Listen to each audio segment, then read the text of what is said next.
Yo everybody, it's crunch time and we've got some vital Phase 2 class intel to discuss. We're about to be entering Gnomeregan, sure to be one of the most unique and exciting raids in classic WoW history.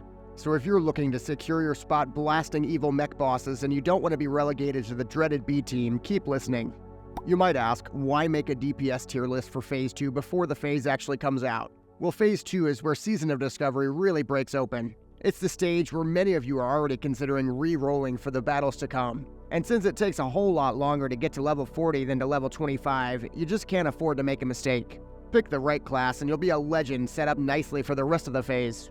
Get it wrong though and you'll be watching your guild from the sidelines as you frantically try to boost a new character.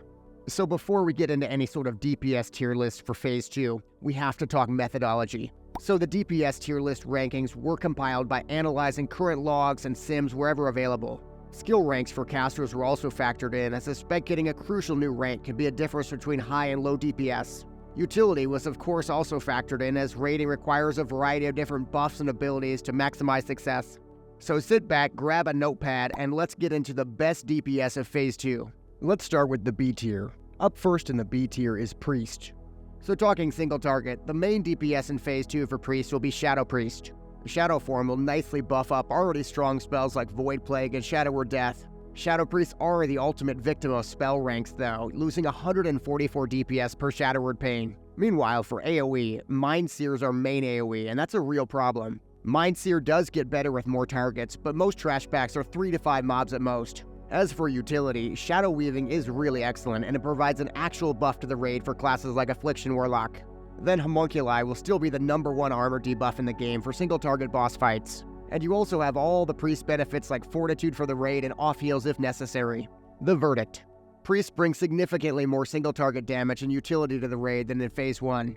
But it's going to be a 10-man raid again, so there isn't much of a chance of a DPS priest fitting into a top level raid or a speedrun. Priest gets a B ranking. Up next in the B tier is Mage. Let's talk single target damage. For Gnomeregan single target DPS, the strongest spec will be Fire Mages, particularly due to the improved Scorch buffing up other classes like Destrolox. Arcane, meanwhile, brings far more single target damage to the table than before. They've got new talents like Arcane Power and Presence of Mind. Talking AoE, Mages get a new Frost Nova rank for more damage.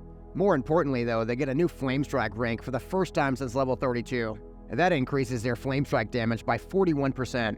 Utility though is where Mages really shine. They of course get portals to several major cities. They get Conjure Mana Jade, which lets mages gain about 600 mana per fight, which will help with mana issues a lot. The key though is that they get max rank water. These vending machines are way more desirable than before. The verdict. Mages are still the kings of AoE in Phase 2, even if they lack single target damage.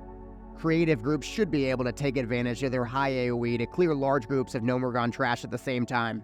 And besides their damage, mages are now the ultimate vending machines to keep raids running smoothly. Mages go in the B tier. Next up in the B tier, we have Paladin. For single target, they still have really solid single target damage with Crusader Strike as well as the Exorcist Rune. Two-handed weapon specialization and Vengeance should also help a lot with single target DPS next phase as well. As for AoE, Rets are the true AoE kings with Divine Storm smacking up to 4 targets at the same time.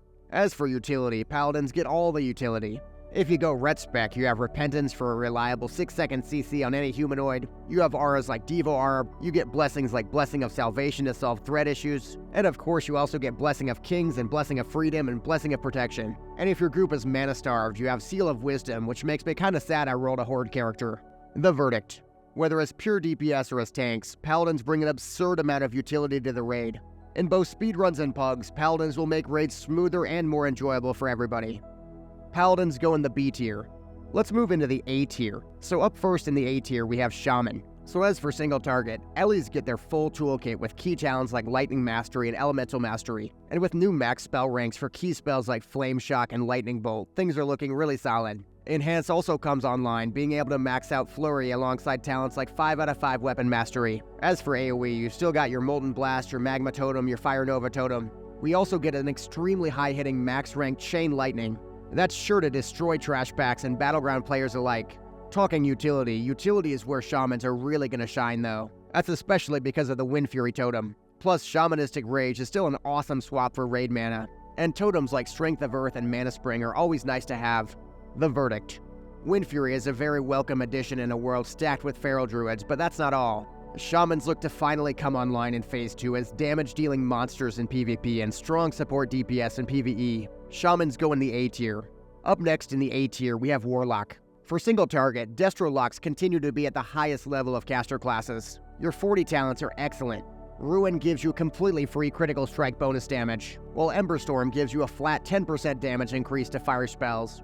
Unfortunately though, Affliction Locks are kind of a victim of the 10-man raid size. Plus their last rank of corruption comes at level 34. It literally does less damage than a Void Plague does at 25.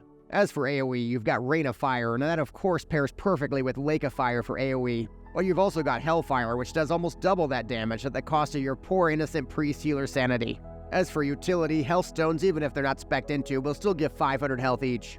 You still got Fear for fear kiting, Curse of Elements for caster groups, and even more importantly, Curse of Recklessness for melee-heavy groups.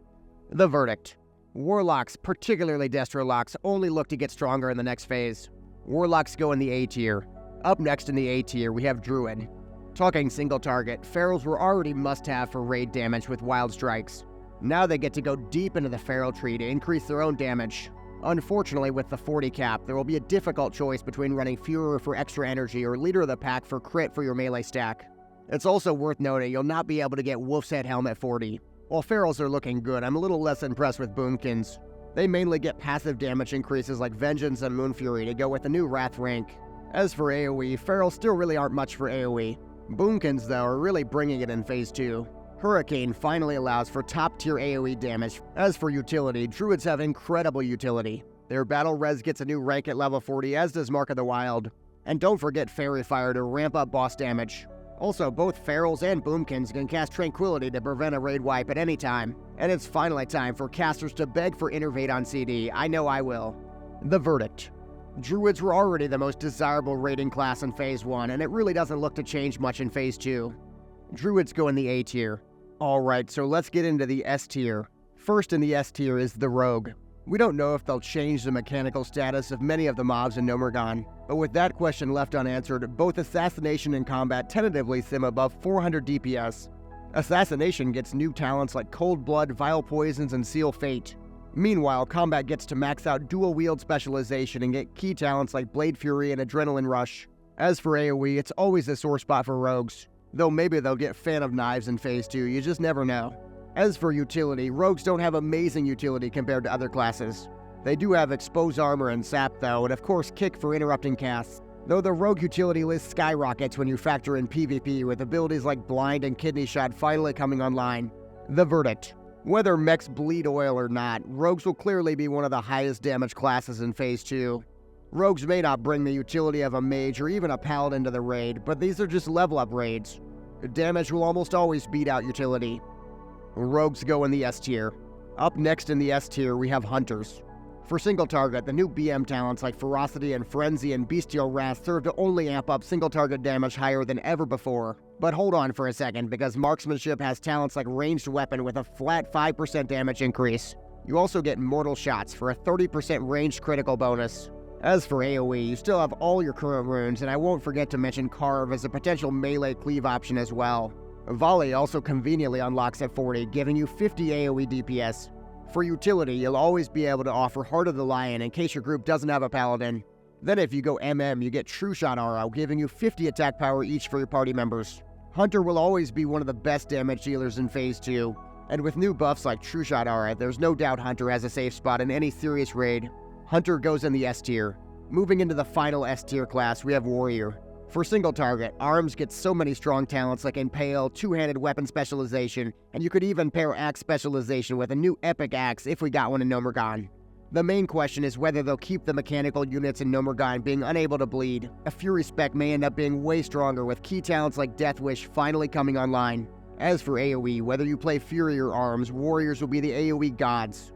Arms gets Sweeping Strikes to hit nearby enemies for 5 extra attacks. Meanwhile, Fury gets improved cleave and both specs get the insane ability Whirlwind.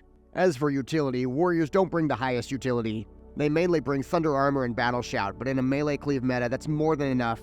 Whether Fury or Arms, Warrior looks to be the strongest DPS class heading into Phase 2. New abilities like Whirlwind cement Warriors as top AoE choices for speedruns.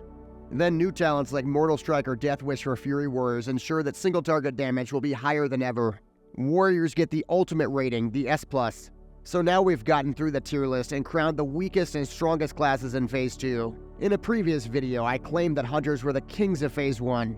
This was contested by Sebastian in the comments. He said Hunters felt very vanilla to play and were hardly the winners of the phase. I would love to hear from you in the comments on which class you believe will be the ultimate winner of Phase 2.